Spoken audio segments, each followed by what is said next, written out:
देखो बच्चे, last class में हमने फोर्स ऑन चार्ज पार्टिकल पढ़ा था। The force on charge particle is given bye QEB sine theta, ये हमने पढ़ा था, यही पढ़ा था ना? ठीक है, अब हम आगे बढ़ते हैं बच्चों। देखो बच्चे, एक्चुअली क्या होता है कि हमने इसके बारे में कुछ क्वेश्चन न्यूमेरिकल वगैरह भी देखे थे।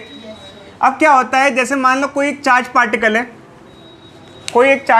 है, ट्रैवल कर रहा है। इधर देखो बच्चे, इधर कोई एक चार्ज पार्टिकल ट्रैवल कर रहा है और एकदम से मैग्नेटिक फील्ड अप्लाई कर दी जाए, मतलब जैसे मान लो मैग्नेटिक फील्ड को स्विच ऑन कर दिया जाए। अगर एक चार्ज पार्टिकल ट्रैवल कर रहा है और एकदम से मैग्नेटिक फील्ड स्विच ऑन कर दी जाए तो क्या होगा बच्चे? और इसमें एक खास बात है, जो चार्ज पार्टिकल है और मैग्नेटिक फील्ड है, उसके केस में वेलोसिटी वेक्टर और मैग्नेटिक फील्ड में 90 डिग्री का एंगल है। वेलोसिटी वेक्टर और मैग्नेटिक फील्ड में 90 डिग्री का कैसे एंगल है? इधर देखो बच्चे, जैसे मान लो चार्ज पार्टिकल इधर जा रहा है और मैग्नेटिक फील्ड इनसाइड है, कितना एंगल वो बताना? वेलोसिटी इधर हो गई और मैग्नेटिक फील्ड इनसाइड हो गई,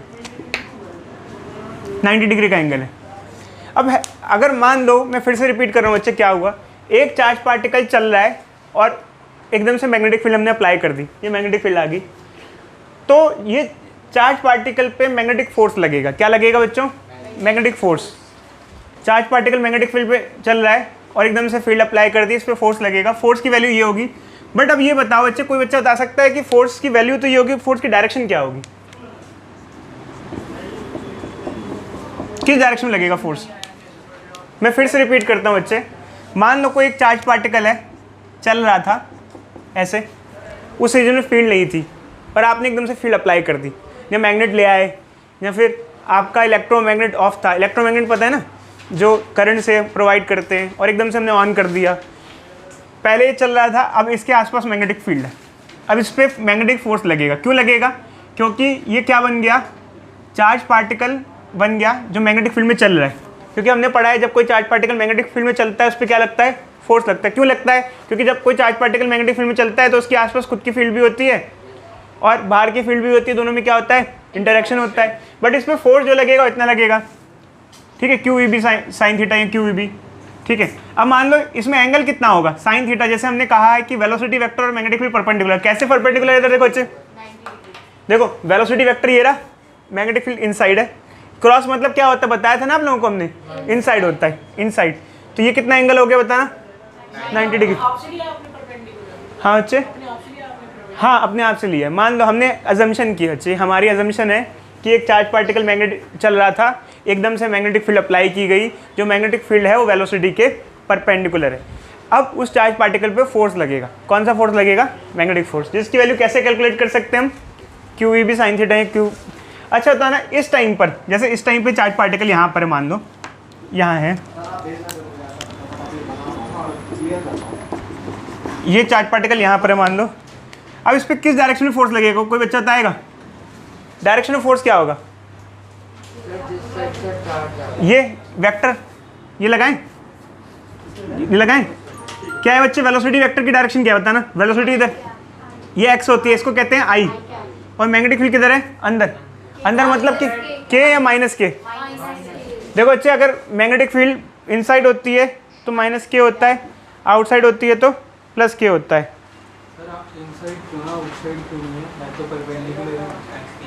हाँ बच्चे बोलो बोलो। परपेंडिकुलर है, हमें कैसे पता इनसाइड है? देखो बच्चे, जो क्रॉस है ना, क्रॉस, मैंने जब मैग्नेटिक फील्ड पढ़ाई थी तो मैंने बताया था, अगर क्रॉस दिखा रखा है, क्रॉस का मतलब कन्वेंशन होती है इनसाइड और डॉट का आउटसाइड। देखो जैसे ये देखो डॉट, तीर मैं आपकी तरफ छोड़ूं तो अगर ऐसा है तो डॉट, और इधर आ रहा है तो क्रॉस। तीर कमान ऐसा होता है ना, पीछे से क्रॉस सा होता है, तो ये इनसाइड है। तो अभी इस टाइम पर ये जो इस पर फोर्स होगा उसकी वैल्यू क्या होगी, मतलब उसकी डायरेक्शन सॉरी क्या होगी? वेलोसिटी की x हो गई, मैग्नेटिक फील्ड की क्या हो गई? माइनस की। बताओ बच्चे, माइनस के कैसे हुई बताओ? इनसाइड है। देखो बच्चे, आउटसाइड होता है प्लस z, इनसाइड होता है माइनस z, तो माइनस के हो गई। माइनस साइन बाहर ले लिया, ये क्या होगी? आई क्रॉस के, ठीक है, आई जे के। आई क्रॉस के क्या होता है? माइनस जे होता है। क्या हो जाएगा? प्लस जे, मतलब ऊपर लगेगी फोर्स। तो देखो बच्चे, अच्छा खासा ये इधर चल रहा था, इस पे ऊपर फोर्स लगने लगी। फोर्स लगने से क्या होगा? इस पे क्या इफेक्ट होगा? फोर्स लगने से ऊपर की तरफ टर्न मारेगा, क्योंकि जब उसमें फोर्स लगेगी तो ये ऊपर टर्न मारेगा ऐसे। ये चल रही है अच्छी खासी, इस पर ऊपर फोर्स लग रहा है तो फोर्स उसको ऊपर की तरफ खींच रहा है। अब मान लो बच्चे पार्टिकल यहाँ पहुँच गया, चार्ज यहाँ पहुँच गया इधर। अब बताना चार्ज यहाँ पहुँच गया इस टाइम पे, इस पे आप कहाँ फोर्स लगेगी? फोर्स की डायरेक्शन बताओ किधर होगी? बता। जैसे मान लो उसने फोर्स, देखो अच्छा फोर्स की वजह से क्या हो गया, वो बेंड हो गया।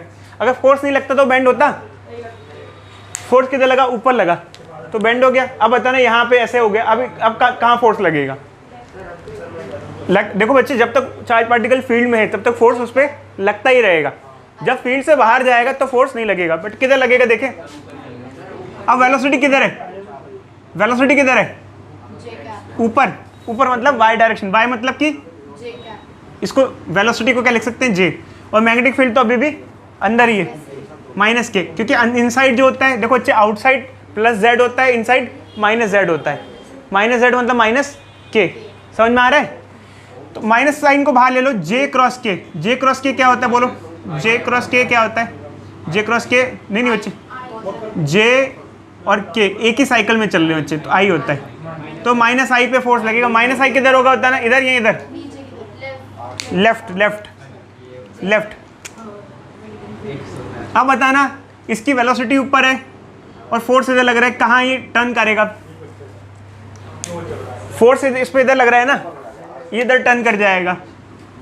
अब एक्चुअली क्या होगा बच्चे, आप जैसे अलग अलग पॉइंट पे निकालोगे तो यहाँ पर मैं खुद ही बताया तो निकालना नहीं है, यहाँ फोर्स नीचे आएगा, फिर वो नीचे घूम जाएगा, फिर यहाँ फोर्स यहाँ लगेगा, फिर वो इधर घूम जाएगा। तो इस तरीके से उसका पाथ कैसा हो जाएगा? सर्कुलर सा हो जाएगा। सर्कल ढंग से ड्रॉ नहीं हुए बच्चे। तो इसका मतलब अगर कोई चार्ज पार्टिकल मैग्नेटिक फील्ड में हो और वेलोसिटी और मैग्नेटिक फील्ड परपेंडिकुलर हो तो उसका जो पाथ होगा वो कैसा हो जाएगा? सर्कुलर। थोड़ा फिगर अच्छे से ड्रॉ कर देते हैं बच्चे, थोड़ी गड़बड़ सी हो गई थी। इसको शो करने की जरूरत नहीं है, वैसे भी आपको पता है आपके एग्जाम में तो MCQs आने, तो आपको इतना दिक्कत नहीं, बट आपको सिर्फ ये मालूम होना चाहिए। तो सर ये मैग्नेटिक फील्ड लाइन की डायरेक्शन में आएगी ऑलरेडी। हाँ बच्चे बोलो। मैग्नेटिक फील्ड लाइन ऐसा घूमेगा ना, गोल ऐसे घूमेगा बच्चे चार्ज पार्टिकल, उस पर फोर्स हमेशा टूवर्ड सेंटर लगेगा, ऐसे घूमने लग जाएगा, हमेशा घूमता ही रहेगा। उसका पाथ कैसा होगा?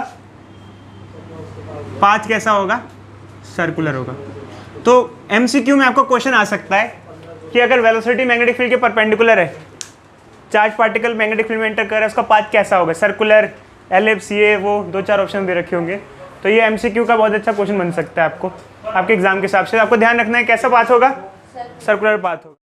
अब हम यहाँ पर ये देखते हैं, जो चार्ज पार्टिकल है वो घूमेगा सर्कल पाथ में, ठीक है। पाथ अगर सर्कुलर है तो सर्कल का रेडियस भी निकाला जाता है। तो ये अगर चार्ज पार्टिकल सर्कल पाथ में घूम रहा है तो उसका रेडियस क्या होगा? रेडियस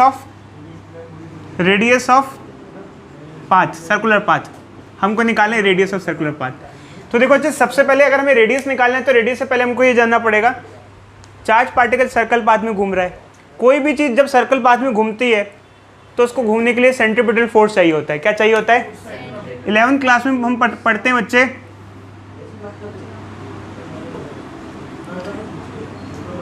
कोई भी बॉडी अगर सर्कल पाथ में घूमती है तो उसे घूमने के लिए सेंट्रीपिटल फोर्स चाहिए होता है। प्रिंस बताओ बच्चे, सेंट्रीपिटल फोर्स करता क्या है? अरे सर इसका एग्जांपल दे सकता हूँ मैं आपको। नहीं, सिर्फ एक लाइन बताओ। एक लाइन में एग्जांपल दे सकता हूँ। आप बीच में खड़े हो, आपने वायर के सेंटर स्टोन बांध दिया, फिर उसको घुमा रहे हो। सेंट्रीपिटल फोर्स करता क्या है बच्चे? हम ये आपसे पूछ रहे हैं। देखो बच्चे, कोई एक बॉडी जब सर्कल पाथ में घूम रही है तो देखो सर्कल पाथ में क्या होता है, डायरेक्शन हमेशा चेंज हो रही होती है। देखो यहाँ डायरेक्शन इधर है, यहाँ डायरेक्शन इधर है, यहाँ डायरेक्शन इधर है। तो सर्कुलर मोशन में हमेशा डायरेक्शन चेंज होती रहती है। और अगर डायरेक्शन चेंज करना है हमको बॉडी का तो उसके लिए क्या चाहिए? फोर्स चाहिए। अपने आप देखो बच्चे, न्यूटन्स लॉ कहती है, इनर्शिया ऑफ डायरेक्शन क्या कहता है कि कोई भी बॉडी की डायरेक्शन अपने आप चेंज नहीं होती, डायरेक्शन तभी चेंज होगी जिस पर क्या लगेगा? कोई फोर्स लगेगा। वो फोर्स डायरेक्शन चेंज करेगा, बट वो फोर्स किसी न किसी रूप में आता है, जैसे अवतार आते हैं ना किसी रूप में, ठीक है, समझे बच्चे? तो ये यहाँ पर ये किस रूप में आता है? इस यहाँ पर किस रूप में आया है? यहाँ पर और कौन सा फोर्स है जो डायरेक्शन चेंज कर रहा है। यहाँ पर ये देखो बच्चे, जो हमने अभी निकाला ये फोर्स जिसे हम मैग्नेटिक फोर्स कह रहे हैं, ये हमेशा टुवर्ड्स सेंटर लग रहा है। टुवर्ड्स सेंटर लगने से क्या कर रहा है, मतलब एक आपने देखा भी, फोर्स लगने से यहाँ वो टर्न दे रहा है, क्या कर रहा है, टर्न दे रहा है, और उसको रोटेट, सर्कल पाथ में रोटेट करा रहा है। तो यहाँ centripetal force magnetic force provide कर रहा है, मतलब मैग्नेटिक फोर्स क्या कर रहा है, उसकी डायरेक्शन चेंज करने में हेल्प कर रहा है। एक खास बात ध्यान रखना बच्चों, बहुत इंपॉर्टेंट है, सेंट्रीपिटल फोर्स जब किसी बॉडी पे लगता है तो ध्यान रखना सेंट्रीपिटल फोर्स हमेशा वेलोसिटी के परपेंडिकुलर होता है। देखो जैसे अभी हमने देखा यहाँ पर ये वेलोसिटी थी और ये फोर्स था, देख रहे हो बच्चे। अगर कभी कोई फोर्स, मैं ये चीज़ मैं रिपीट कर रहा हूँ, बहुत ध्यान से समझना है, बहुत इंपॉर्टेंट है, एमसीक्यू में आ सकता है। अगर कोई फोर्स वेलोसिटी के परपेंडिकुलर है तो इससे स्पीड चेंज नहीं होती, स्पीड कांस्टेंट ही बनी रहती है। सेंट्रीपिटल फोर्स देखो अच्छा, आमतौर पे 11वीं क्लास में बताते हैं, आमतौर पे कोई फोर्स बॉडी पे लगता है तो हम ये समझते हैं कि फोर्स बॉडी की स्पीड को बढ़ाएगा या घटाएगा। ऑब्वियसली बात है, मैं फोर्स लगा रहा हूँ, बट अगर फोर्स वेलोसिटी के परपेंडिकुलर हो जैसे यहाँ, तो ना ये वेलोसिटी को बढ़ाता है ना घटाता है। इधर देखो अच्छे से, एक साइकिल आगे चल रही है, एक बच्चा आगे साइकिल चला रहा है, ठीक है, वो आपको बड़े प्यार से भैया भैया बुलाता है, आप उसकी मदद कर रहे हो, आप उस पर आगे फोर्स लगा देते हो, उससे उसकी स्पीड बढ़ेगी घटेगी, बढ़ेगी। एक बच्चा बहुत अच्छे नेचर का नहीं है, आपको ऊट पटांग चीज़ें बोल बोल के चला जाता है, आप उसको कहते हैं, अभी बताता हूँ देखो, आप उस पर पीछे फोर्स लगाते हो, उसकी स्पीड बढ़ेगी घटेगी, घटेगी। अगर फोर्स सेम डायरेक्शन में लगता है स्पीड बढ़ती है, अगर फोर्स अपोजिट लगता है वेलोसिटी की स्पीड घटती है, अगर फोर्स परपेंडिकुलर लगता है वेलोसिटी की, ना स्पीड बढ़ती है ना घटती है, डायरेक्शन चेंज होती है। तो यहाँ पे ध्यान रखना, स्पीड कांस्टेंट रहती है, डायरेक्शन चेंज होती है। साइकिल में परपेंडिकुलर फोर्स लगा रहा है। हाँ हो सकता है ना अच्छे, उसकी साइकिल लेके ऐसे उसको घुमाते जाओ, ऐसे यूँ, जैसे बच्चा यहाँ पे बच्चे को खुद को उठा लो, उसका हाथ लेके ऐसे घुमाते जाओ उसको, ऐसे वो सर्कल पाथ में घूमेगा, उसको मज़ा आ जाएगा। थोड़ी देर बाद कहेगा कि आप तो मैं आपको कुछ कहूँगा ही नहीं। चलो अच्छे, अब देखो अच्छे यहाँ पर क्या है, रेडियस कैसे आएगा फिर। इधर देखो सेंट्रीपिटल फोर्स का फॉर्मूला क्या होता है, इधर देखो अच्छे बोर्ड पे क्या होता है, कोई बच्चा बताएगा सेंट्रीपिटल फोर्स का फॉर्मूला क्या होता है। mv²/r, ये ऐसा हमने 11वीं क्लास में पढ़ा था। यहाँ मैग्नेटिक फोर्स कितना लग रहा है, QVB sin थीटा कितना, अगर दोनों परपेंडिकुलर हैं तो थीटा क्या हो जाएगा 90, sin 90 क्या होता है बच्चों 1। अब क्या क्या कटेगा बताओ, एक v से एक v कट जाएगा, एक v बच गया, ये तो गायब हो गया। बताना इससे रेडियस क्या आ जाएगा, रेडियस को ऊपर ले आओ, उसको नीचे ले आओ,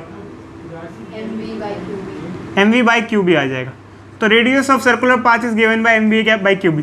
अब इसके अंदर अगर हम बात करें, देखो बच्चे कंपैरिजन करें हम लोग, तो अलग अलग पार्टिकल के लिए रेडियस अलग अलग आएगा। अब यहाँ बच्चे क्या क्या वैल्यूज क्या क्या है ये ध्यान रखना। यहाँ m जो है वो चार्ज पार्टिकल जो हमने लिया है उसका मास है, mass of charge particle. q उसका चार्ज है, v ऑब्वियस सी बात है वेलोसिटी, और b तो आपको पता ही होगा बच्चे, फील्ड है, मैग्नेटिक फील्ड है। तो अगर मान लो मैं कहूँ जैसे फील्ड में अगर प्रोटॉन आ रहा है या इलेक्ट्रॉन आ रहा है, इधर देखो बच्चे, अगर किसी फील्ड में ऐसे में जैसे चार्ज पार्टिकल यहाँ जो था, अगर प्रोटॉन होता है या इलेक्ट्रॉन होता है, क्या उनका रेडियस सेम होता है या अलग अलग होता? बताओ बच्चे क्यों अलग अलग क्यों होता? चार्ज तो दोनों का सेम ही होता है, बस साइन अलग होता है। क्या अलग होता है फिर उनका? मास। अगर मान लो वही जो चार्ज पार्टिकल अभी जिसके बारे में डिस्कस कर रहे थे, अगर प्रोटॉन होता तो उसका मास अलग होता, तो उसका रेडियस अलग होता। इलेक्ट्रॉन होता तो उसका रेडियस अलग होता, क्योंकि इलेक्ट्रॉन और प्रोटॉन का मास क्या होता है, अलग अलग होता है। पता है ना बच्चों आप लोगों को? तो ये क्या सर सिर्फ हम इलेक्ट्रॉन और प्रोटॉन की बात करेंगे? इधर देखो बच्चे, इधर देखो, हम मेनली जब बात करते हैं electron, proton, neutron, alpha particle, इनकी बात करते हैं, अभी हम डिस्कस करते हैं, पहले आप नोट डाउन कर लो अच्छे से। अभी जो मैंने आपको टॉपिक समझाया उसके अंदर जैसे अगर मान लो कोई, देखो एक चीज़ बहुत ज़रूरी जानना, चार्ज पार्टिकल की जो direction of sense of rotation होती है वो उसके नेचर पे डिपेंड करती है। ये बहुत इंपॉर्टेंट है जानना आप लोगों के लिए। क्योंकि इसमें से भी बहुत छोटा सा क्वेश्चन बन सकता है। जैसे अभी हमने देखा हमारा जो चार्ज पार्टिकल था वो पॉजिटिव हमने लिया था, ऐसे घूम रहा था। कौन सी डायरेक्शन में घूम रहा था हमारा चार्ज पार्टिकल? Anti clockwise. अगर आप उसका नेचर चेंज कर दोगे तो उसकी सेंस ऑफ रोटेशन चेंज हो जाएगी। कैसे आएगा? ऐसे बताने से नहीं आएगा, जब आप चेक करोगे, जैसे हमने पूरा एक एक निकाला था तो आपको खुद समझ में आ जाएगा। यहाँ से आया, यूं की जगह घूमने की जगह वो नीचे घूमता, उसकी सेंस ऑफ रोटेशन क्या होती? अलग अलग होती। इसे नोट डाउन कर लो बच्चे, चार्ज पार्टिकल का अगर नेचर अलग अलग है तो उसकी सेंस ऑफ रोटेशन क्या होगी? अलग अलग होगी, ये ध्यान रखना। एक्चुअली क्या होता है कि अभी जैसे मैंने आपको एक कॉन्सेप्ट बताया, इसमें चार्ज पार्टिकल का मोशन पूरा सर्कुलर हो रहा था इधर इधर, बट कई बार ऐसा होता है कि ज़रूरी नहीं है कि पूरे रीजन में अच्छी खासी फील्ड हो। जैसे मान लो एक चार्ज पार्टिकल है, फील्ड में है, और फील्ड बहुत सारे बड़े रीजन में नहीं है, छोटे से रीजन में फील्ड है। अब छोटे से रीजन में फील्ड है, जैसे मान लो इधर देखो, ये एक प्रोटॉन एंटर कर रहा है, ये फील्ड में है, ये प्रोटॉन है, मान लो P फॉर प्रोटॉन। अब ये इस पर फोर्स लगेगा, किधर लगेगा? मान लो ऊपर लगा, तो ये सर्कल पाथ करना चाहता है तो ये ऐसे टर्न लेगा, बट टर्न लेते लेते इवन ये बाहर ही निकल जाएगा। क्यों? कोई बच्चा बताएगा ये सर्कल पाथ क्यों नहीं कर पाया? क्योंकि उस रीजन में फील्ड नहीं थी। अगर फील्ड होती तो फोर्स लगता, वो घुमाता, और घूम नहीं पाया तो सिर्फ वो क्या कर पाया? कर्व पाथ ले पाया, सर्कल पाथ ले ही नहीं पाया। अगर पूरे रीजन में, काफ़ी बड़े रीजन में फील्ड होती है तो जैसे यहाँ पे भी फील्ड होती तो ये और टर्न हो जाता, और टर्न हो जाता, बट ये सिर्फ एक टर्न लेके निकल गया। बट मान लो अगर यहाँ पर इलेक्ट्रॉन होता तो वो किधर जाता? न्यूट्रॉन होता तो किधर जाता, और इलेक्ट्रॉन होता तो किधर जाता? न्यूट्रॉन का पाथ कैसा होता, बता सकते हो? फिर क्या करता? सीधा सीधा जाता, क्योंकि इस पे फोर्स नहीं लगता। क्योंकि न्यूट्रॉन पे चार्ज क्या होता है? क्यू क्या होता है? क्यू क्या हो जाता है? जीरो। चार्ज ही नहीं है कोई तो फोर्स नहीं लगेगा, फोर्स नहीं लगेगा तो सीधा सीधा चला जाएगा। इलेक्ट्रॉन किधर जाता? ऊपर जाता, नीचे जाता? किधर? नीचे, क्योंकि इलेक्ट्रॉन पे जो इलेक्ट्रॉन नीचे जाता। अच्छा देखो बच्चे, आप एक चीज़ ध्यान रखें। हाँ हाँ, इधर देखो बच्चे, मैं पूरा करके दिखाता हूँ, ये बहुत अच्छी चीज़ है, इसको समझा देते हैं। देखो बच्चे कैसे हुआ, इधर देखो, force on charge particle is given by Q V cross B. ठीक है बच्चे? देखो बच्चे, यहाँ पर जैसे आप इसके लिए करोगे तो कुछ वेलोसिटी की वैल्यू पुट करोगे, कुछ फील्ड के लिए पुट करोगे। ठीक है? देखो बच्चे, मैं आमतौर पे जब फोर्स की डायरेक्शन निकालता हूँ वी क्रॉस बी से निकालता हूँ, जबकि ऐसा नहीं है, हमें क्यू भी बहुत मैटर करता है। अभी तक मैंने क्यू को इंक्लूड इसलिए नहीं किया था कि हम मोस्टली क्वेश्चन में चार्ज जो था वो पॉजिटिव लेके चल रहे थे, बट अगर चार्ज पॉजिटिव या नेगेटिव हो उसका भी बहुत असर पड़ता है। कैसे? जैसे यहाँ पर इधर देखो, तो अगर मैं प्रोटॉन के लिए करूँ तो प्रोटॉन के लिए क्या होगा बच्चे? प्रोटॉन के लिए देखना क्या वैल्यू पुट करूँगा बच्चे, बताना। प्रोटॉन का चार्ज क्या होता है? Plus E. पता है बच्चों आपको? इसको प्लस ई लिखते हैं, प्लस ई। वेलोसिटी की डायरेक्शन किधर है? इधर। क्या लिखूँ? V I, X direction. ठीक है ना? मैग्नेटिक फील्ड किधर है? अंदर। क्या लिखूँ? बी माइनस के इनसाइड। इसको सिंप्लीफाई करेंगे क्या आ जाएगा बच्चे? हमने निकाला था अभी ई बी, आप मत निकालो बच्चे, मैं बता देता हूँ, हमने निकाला था अभी, तो निकालने की जरूरत नहीं है, अभी लास्ट अभी ही किया है, ये आ जाएगा जे। अभी हमने किया था पहले वाले में, जे मतलब वाई डायरेक्शन, ऊपर फोर्स लग रहा है, वाई में लग रहा है तो ऊपर टर्न ले लिया। बट यहीं पर अगर इलेक्ट्रॉन होता तो क्या फ़र्क हो जाता, बताना, बताओ। इलेक्ट्रॉन में अगर करते तो क्या चीज़, क्या फ़र्क आ जाती? यहाँ ई की जगह क्या आ जाता? माइनस ई आ जाता। प्रोटॉन का चार्ज प्लस ई होता है, प्लस होता है, उतना ही चार्ज इलेक्ट्रॉन पे होता है, बट कैसा होता है? नेगेटिव होता है। तो यहाँ माइनस हो जाता, तो यहाँ पे भी किधर आ जाता? माइनस। ऐसे माइनस आ जाता, ऐसे ऐसे इलेक्ट्रॉन के लिए क्या हो जाता? उसका चार्ज माइनस ही होता है, माइनस ई वी बी। और एक्चुअली क्या होता है? अच्छा, ये पूरी ये वैल्यू होती है और ये उसके अलावा डायरेक्शन होती है, मतलब माइनस जे मतलब नीचे, तो इलेक्ट्रॉन नीचे टर्न लेता। समझ में आया बच्चों? इनका ये आएगा एमसीक्यू वगैरह में, ऐसा कुछ क्वेश्चन आएगा जरूर। जब हम चार्ज पार्टिकल की रेडियस की बात करते हैं तो अलग अलग चार्ज पार्टिकल हम कंसिडर करते हैं। तो जैसे आमतौर पे क्वेश्चन में हमको प्रोटॉन, न्यूट्रॉन और अल्फा पार्टिकल के बारे में पूछा जाता है। देखो अच्छा, अगर हम प्रोटॉन के बारे में कहें तो प्रोटॉन का चार्ज और मास क्या होता है। अब मैं आपको चार्ज या मास के बारे में क्यों बात कर रहा हूँ, क्योंकि हमें यहाँ वैल्यू पुट करनी पड़ेगी मास और चार्ज की। तो प्रोटॉन का जो मास होता है वो होता है 1, बोलो किसी को पता है? 1 U, 1 atomic mass unit, 1 U होता है। AMU पढ़ा होगा ना केमिस्ट्री में, ये U। और प्रोटॉन का चार्ज क्या होता है? Plus 1 E। फिर आता है अल्फा पार्टिकल। अल्फा पार्टिकल क्या होता है बच्चे? हीलियम का न्यूक्लियस, हीलियम का न्यूक्लियस मतलब He2+, कैसे ड्रॉ होता है, दिखता कैसा ये, 2 प्रोटॉन होते हैं इसके अंदर और 2 न्यूट्रॉन होते हैं, ये होता है अल्फा पार्टिकल। इसका मास कितना होगा बताना बच्चों, मास 1 2 3 4 4u, और चार्ज कितना होगा, 2 प्रोटॉन है ना, 1 2 + 2e। फिर आता है ड्यूट्रॉन।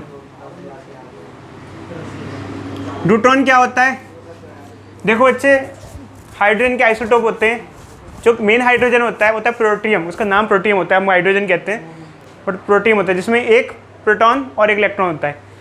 हाइड्रोजन के 3 आइसोटोप्स होते हैं, कौन कौन सा, आमतौर पे न्यूक्लियस में तो 1 प्रोटॉन ही होता है और बाहर 1 इलेक्ट्रॉन होता है, बट आइसोटोप्स में नंबर ऑफ न्यूट्रॉन चेंज हो जाते हैं। जो प्रोटियम होता है वो ये होता है, उसमें कोई न्यूट्रॉन नहीं होता। फिर ये होता है ड्यूट्रियम, उसमें 1 न्यूट्रॉन होता है। फिर आता है ट्रिटियम, उसमें 2 न्यूट्रॉन होते हैं। बट हम बात करें ड्यूट्रियम की, ड्यूटेरियम की, ड्यूटेरियम कैसा होता है, उसमें 1 प्रोटॉन और 1 न्यूट्रॉन होता है और इलेक्ट्रॉन भाग जाता है, तो ये आइसोटोप बन जाता है। ये क्या है, हाइड्रोजन आइसोटोप। किसका आइसोटोप, ड्यूटेरियम का, ड्यूटेरियम H+। क्या होता है, इसका मास कितना होगा बताना बच्चों, 1 2 2u। चार्ज कितना होगा, 1 ही प्रोटॉन है, 1e। तो ये 3 चार्ज पार्टिकल हैं जिसके बारे में मोस्टली डिस्कस करते हैं। तो चलो बच्चों, हम आपको एक क्वेश्चन दे रहे हैं और इसको आपको सिंप्लीफाई करना है। 1 मिनट इसको देख लो। प्रोटॉन के जब वो डायग्राम बनाएंगे तो उसके अंदर क्या होगा, एक पी होगा बच्चों, उस प्रोटॉन होता है। ठीक है, मान लो क्वेश्चन हम दे रहे हैं बच्चों, एक मैग्नेटिक फील्ड में सेम वेलोसिटी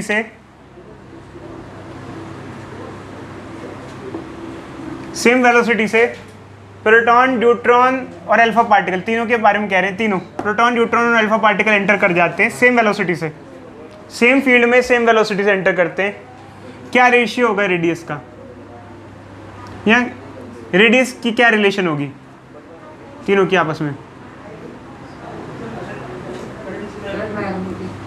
सेम फील्ड में सेम वेलोसिटी से तीनों पार्टिकल एंटर कर जाते हैं, कौन से, प्रोटॉन, न्यूट्रॉन और अल्फा पार्टिकल। तीनों पार्टिकल के लिए स्टडी करना है, रेडियस निकालना है, तो हम क्या करेंगे, तीनों के लिए वैल्यूज पुट कर देंगे। तो प्रोटॉन के लिए क्या हो जाएगा बच्चों, 4 प्रोटॉन, देखो बच्चों प्रोटॉन के लिए मास भी 1u था, चार्ज 1e था, 1 1 हो जाएगा ये। रेडियस की फॉर्मूला क्या आ जाएगा, v/b। फॉर अल्फा पार्टिकल क्या हो जाएगा, 2v/b। उसका मास कितना होता है 4u और चार्ज कितना होता है, तो क्या हो जाएगा 2v/b। For sir same. Neutron, neutron का मास कितना होता है, मास कितना होता है नहीं होता 2 हो गया।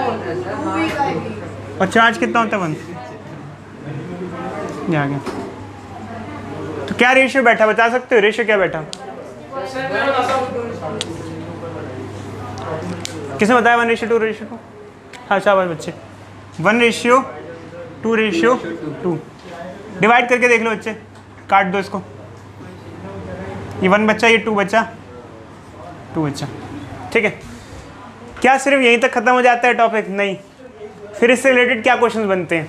देखो बच्चे इस क्वेश्चन में ध्यान से सुनना, मैंने कहा था तीनों की वेलोसिटी क्या है, सेम है, बट इस क्वेश्चन में थोड़ा सा ट्विस्ट आ सकता है। ट्विस्ट कैसे आ सकता है, देखो बच्चे मास इंटू वेलोसिटी होता है मोमेंटम, पढ़ा है ना 9th क्लास में, 9th में 11th में। इधर देखो बच्चे, ऋषि इधर देखो बच्चे, मास इंटू वेलोसिटी होता है मोमेंटम।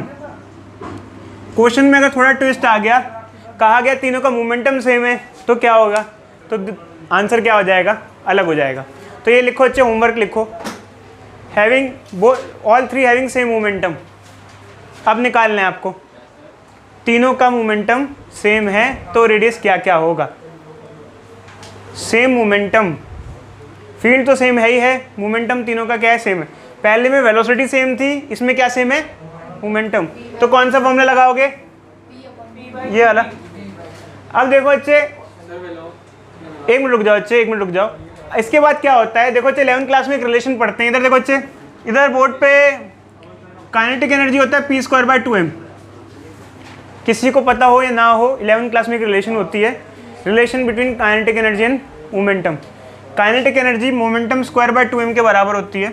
इसको ऊपर भेज दो तो 2me हो जाती है। मोमेंटम क्या हो जाता है? √2me। तो मोमेंटम की जगह क्या पुट कर सकते हैं हम? √2me। इतना नहीं आएगा sir, deep That E to kinetic. E kinetic energy हो गई और m फॉर मास हो गया, तो आपको समझ में आ जाएगा काइनेटिक एनर्जी। अच्छा रुको, लिखो लिखो अच्छे, नेक्स्ट क्वेश्चन लिखो। हाँ लिखो। इफ अगला क्वेश्चन, अगर तीनों का काइनेटिक एनर्जी सेम हो तो क्या रेशियो होगा? तो क्या रेशियो होगा रेडियस का? तो यहाँ तक बच्चे हम आपको टास्क दे रहे हैं। देखो बच्चे, मैंने क्वेश्चन दिया है आप लोगों को और इसमें मैंने आपको फिगर कंप्लीट करने के लिए दिया है। तो सबसे एक इम्पॉर्टेंट चीज़ है कि इसमें फिगर कैसे कंप्लीट करेंगे। सबसे पहली बात यह है कि जैसे ही अल्फा पार्टिकल और प्रोटॉन मैग्नेटिक फील्ड में एंटर करेंगे, इन पे फोर्स लगेगा, तो आप फोर्स की डायरेक्शन निकालोगे। तो फोर्स की डायरेक्शन किधर आएगी बच्चे? अगर चाहे फ्लेमिंग्स लेफ्ट हैंड रूल से निकालो, चाहे क्रॉस प्रोडक्ट से निकालो, किधर आएगी? इधर या ऊपर या नीचे? अपवर्ड आ रही है। फोर्स अगर अपवर्ड आ रहा है तो ये किधर टर्न लेगा? ऊपर टर्न लेगा। ये भी ऊपर टर्न लेगा, क्योंकि दोनों सेम नेचर के पार्टिकल हैं, तो दोनों पे सेम डायरेक्शन में फोर्स लगेगा। बट बात ये होती है कि उनका रेडियस क्या होगा, क्योंकि एक्चुअली क्या है कि रेडियस से पाथ डिसाइड होगा क्या, किसका रेडियस ज़्यादा होगा, किसका रेडियस कम होगा। हमें क्वेश्चन में मेंशन किया गया कि दोनों की काइनेटिक एनर्जी सेम है। तो देखो बच्चे, रेडियस का फॉर्मूला होता है mv/qb। मैंने आपको लास्ट क्लास में बताया था, इसको सिंप्लीफाई करेंगे तो क्या आ जाएगा? p/qb। मोमेंटम को क्या लिख सकते हैं? 2 मास kinetic energy into qb।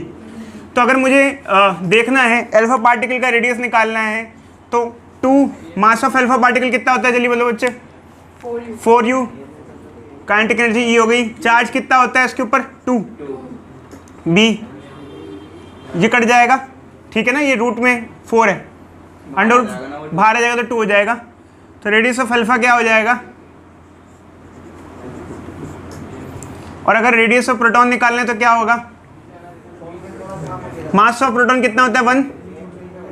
Charge कितना होता है? 1। क्या आ रहा है? सेम आ रहा है, अलग अलग आ रहा है? इक्वल आ रहा है। इक्वल आ रहा है तो मतलब जैसे ये टर्न लेगा, जितना रेडियस इसका होगा उतना ही रेडियस इसका होगा। ये ऐसे टर्न लेगा, ये भी ऐसे टर्न लेगा। सर देखो, मैंने भी कुछ ऐसी बनाई है। हाँ अच्छा, अच्छी बात है। अब देखो अच्छे, अगर अनइक्वल होता है, जैसे मान लो अनइक्वल होता है कि देखो इधर देखो बोर्ड पे, ऐसा भी हो सकता था, कोई और केस लेते अनइक्वल होता, किसी का रेडियस ज़्यादा होता, किसी का कम होता। अब मान लो ऐसा आ जाता, ये तो बच्चे कंसिडरेशन की बात है, मान लो प्रोटॉन का रेडियस ज़्यादा आ जाता, ठीक है इधर, तो कैसी फिगर बनती? प्रोटॉन का रेडियस ज़्यादा हो जाता, अल्फा का मान लो कम आ जाता किसी केस में, तो ये ऐसे बनता और ये ऐसे बनता। वो डिपेंड करता है सिचुएशन क्या है, कि अगर मान लो कोई मैं ऐसा केस दे देता, यहाँ तो काइनेटिक एनर्जी सेम दी हुई है तो ये आया, बट अगर काइनेटिक एनर्जी सेम ना दे के कुछ और दिया होता तो हो सकता है इसका रेडियस ज़्यादा हो जाता, तो ऐसा इसका टर्न लंबा बन जाता, इसका टर्न छोटा हो जाता। या फिर मान लो क्या हो सकता था, कुछ और भी हो सकता था, हो सकता है कि अल्फा पार्टिकल का रेडियस ज़्यादा आ जाता, इसका क्या आ जाता, कम आ जाता, तो फिर क्या होता, उस हिसाब से फिगर बन जाती। सर और ये एक और बात बताइए, सर, ये राइट हैंड फील्ड से निकलने के बाद क्या होगा इनका? गोला पूरा बनाएंगे ये? देखो अच्छे, मैं वैसे बता रहा हूँ, एंट्रेंस में काम आता है। एक रूल होता है, जितने एंगल पे फील्ड में एंटर किए उतने ही एंगल से फील्ड से लीव करता है। मैं फिर से रिपीट कर रहा हूँ, इधर देखो अच्छे, एक्चुअली क्या होता है, जैसे ये इस केस में अगर फिगर में देखो तो ये फील्ड में परपेंडिकुलरली एंटर कर रहा है। बच्चे बहुत बहुत इंपॉर्टेंटली ये ध्यान से देखो, अगर किसी बच्चे को थोड़ा सा ध्यान से देखना है तो ज़्यादा बेटर है। जैसे मान लो ये देखो, इधर देखो, ये चार्ज पार्टिकल है, ये कैसे एंटर कर रहा है, इस फील्ड से कितना एंगल बना रहा है, 90 डिग्री। तो लीव करते हुए भी एंगल कितना बनाएगा, 90 बनाएगा। ऐसे ऐसे रूल्स होते हैं। खैर वो हमारे अभी किसी काम का नहीं है, तो हम अब इसको कोई खास डिस्कशन में इंक्लूड नहीं करें।